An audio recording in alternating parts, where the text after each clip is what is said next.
Sobat bijak, pada langkah ketujuh ini, metode yang akan kita gunakan adalah Surya Namaskar, yang berarti menyapa Sang Surya, yang pada dasarnya banyak sekali variasinya di luar sana, yang dirancang khusus untuk mendukung keperluan-keperluan tertentu, sedangkan yang akan kita gunakan di sini adalah termasuk yang paling sederhana. Tapi sudah sedikit kumodifikasi agar aktivasi unsur surya dalam diri yang disebut teja itu lebih mendukung upaya peningkatan spiritualitas kita. Dan terkait aspek-aspek lain dari Surya Namaskar tentang keutamaannya berikut hubungannya dengan matahari, kita sudah pernah bahas cukup luas pada kontenku tentang badai matahari. Bagi yang belum menyimak, bisa temukan linknya di kolom deskripsi. Dan sekarang, sebelum aku menunjukkan peragaannya dalam satu rangkaian utuh yang berkesinambungan, kita akan kenalan dulu dengan dasar asana yang digunakan dan bagaimana melakukannya secara bertahap. Berikut hal-hal yang perlu diperhatikan, yang mana Surya Namaskar ini terdiri dari 8 gerakan dasar dan 4 gerakan yang mengalami pengulangan. Jadi totalnya ada 12 gerakan. Dan kita mulai dari yang pertama. Gerakan ini disebut Pranamasana. Dan ini adalah Anjali Mudra yang dilakukan sambil berdiri dengan kaki agak terbuka dan ujung ibu jari kakinya menghadap ke depan, bukan menyerong ke samping. Dan perhatikanlah cara melakukannya. Sebelumnya, kita akan melakukan salam panganjali pada Sang Surya yang akan segera terbit. Kemudian dari sini, langsung turunkan tangan sambil menghirup nafas, sambil mengangkat tangan melingkar dari samping hingga ke atas kepala. Lalu turunkan tangan sambil menghembuskan nafas dan kembali ke Anjali Mudra di depan dada. Lalu gerakan kedua disebut Hasta Uttanasana.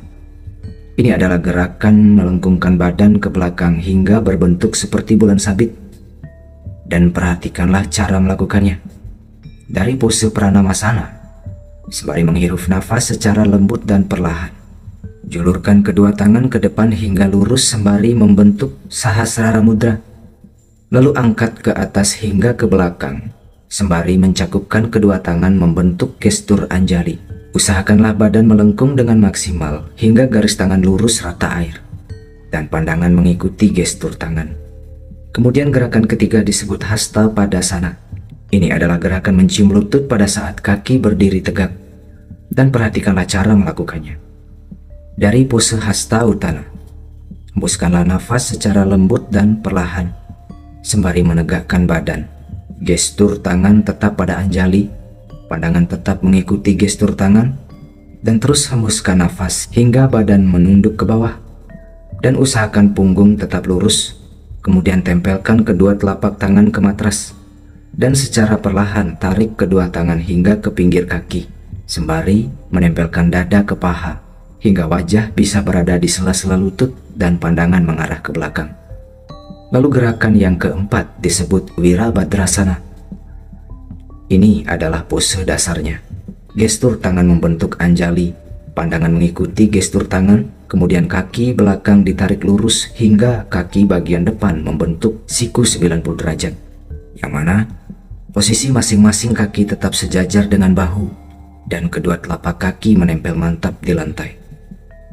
Tapi di sini kita akan melakukannya dengan lebih sulit, yaitu kaki ditarik lebih jauh ke belakang hingga kaki bagian depan lebih menekuk dan posisi badan jadi lebih rendah. Gestur kaki belakangnya pun dibuat menjinjit hingga telapak kaki menjadi tegak lurus dengan lantai. Cara ini akan lebih menantang keseimbangan, tapi ini jadi lebih bagus untuk melatih koordinasi tubuh dan pikiran, keseimbangan otak kiri dan kanan, termasuk pertumbuhan sel neuron kita. Intinya, ini dapat meningkatkan daya konsentrasi dan kualitas mental kita. Maka perhatikanlah cara melakukannya. Dari pose Hastapada, sembari menghirup nafas secara lembut dan perlahan, tariklah kaki kanan jauh ke belakang dengan gestur kaki menjinjit. Lalu secara perlahan julurkan kedua tangan ke depan dan bentuklah gestur Anjali dengan pandangan mengikuti gestur tangan. Kemudian angkatlah tangan melalui atas kepala hingga badan melengkung ke belakang selengkung-lengkungnya. Setelah itu adalah gerakan kelima yang disebut Dandasana. Ini adalah full plank, seperti push up, tapi tangan ditahan tetap tegak selama beberapa saat. Dan perhatikanlah cara melakukannya. Dari pose Virabhadra, tahanlah nafas sembari mengembalikan kedua tangan sejajar dengan kaki kiri. Dan pandangan tetap mengikuti gestur tangan. Lalu tariklah kaki kiri ke belakang sejajar dengan kaki kanan, dengan posisi terbuka sejajar bahu. Dan usahakan postur tulang belakang tegak lurus dengan kaki. Dan bertahanlah beberapa saat dengan tetap menahan nafas dengan pandangan mengarah ke matras. Kemudian gerakan keenam disebut Astanggasana. Gerakan ini menuntut hanya 8 bagian tubuh yang menyentuh lantai, yaitu 2 ujung kaki, 2 lutut, 2 telapak tangan, dada, dan dagu.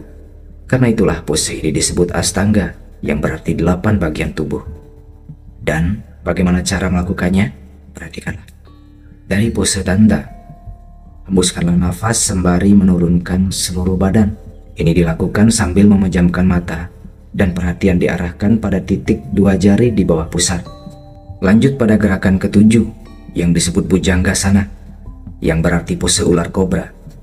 Karena pose ini terinspirasi dari ular kobra yang juga punya kebiasaan menyapa terbitnya sang surya di setiap pagi. Dan perhatikanlah cara melakukannya. Dari pose Astanga, sembari menghirup nafas, angkatlah dada hingga tegap menghadap ke depan. Wajah agak menengadah, bola mata digulung ke atas.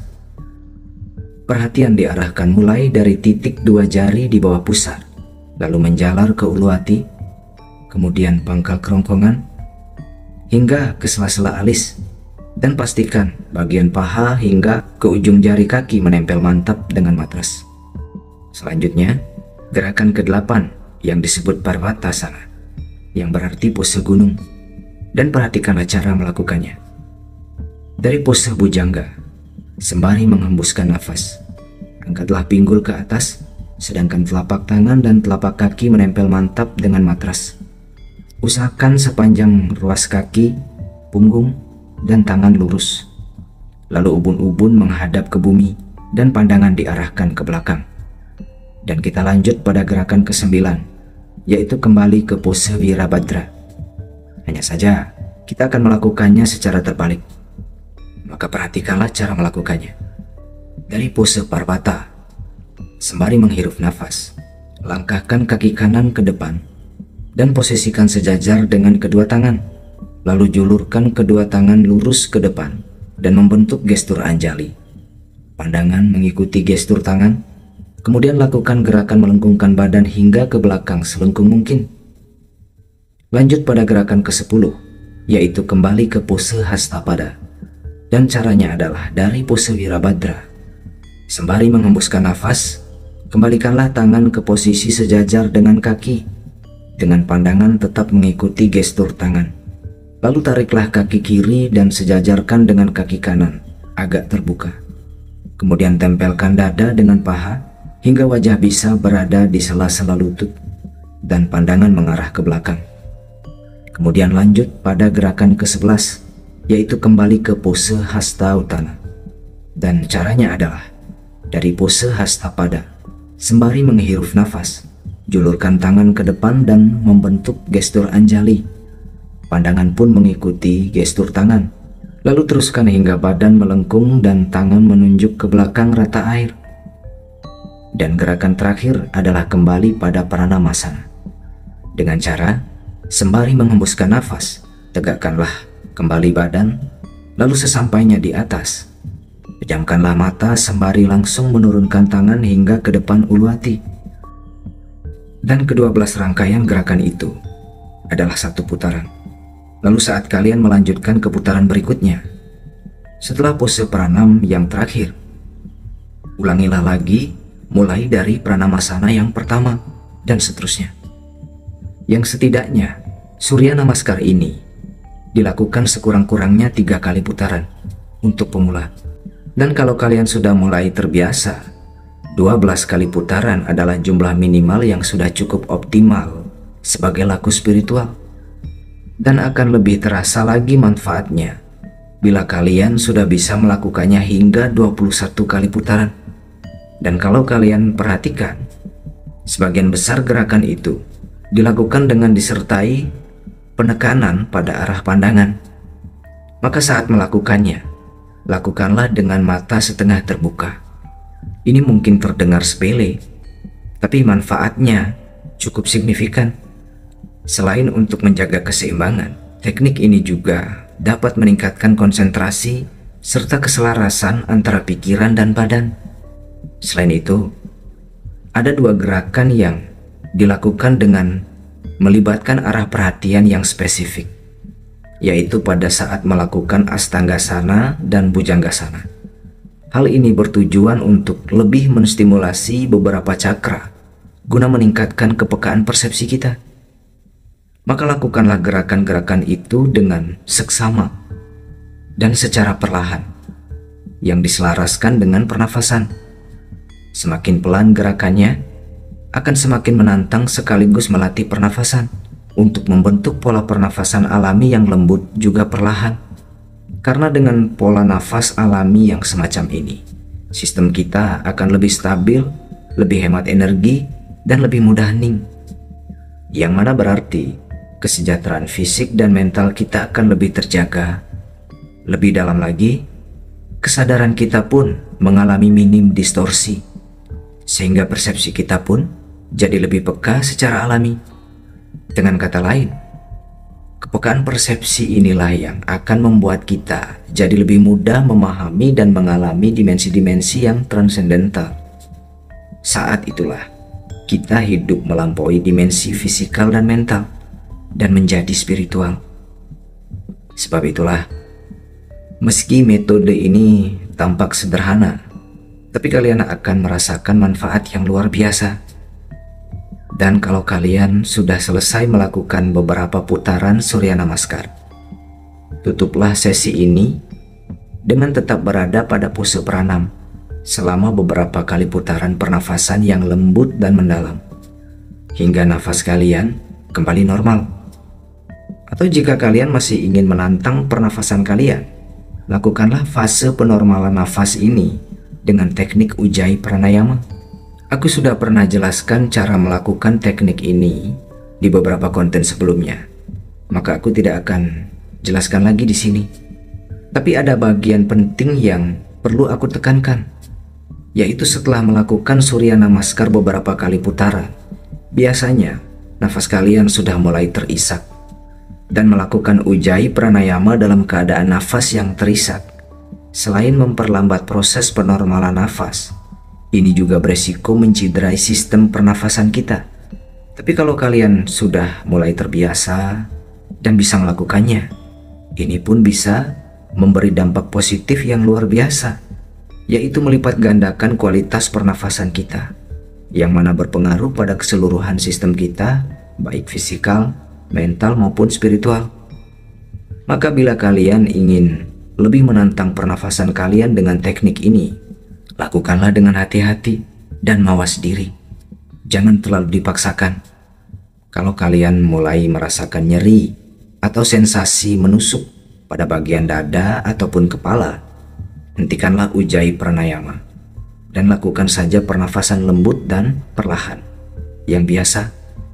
Kemudian setelah pernafasan kalian mulai normal, lakukanlah meditasi sebagai langkah penutup.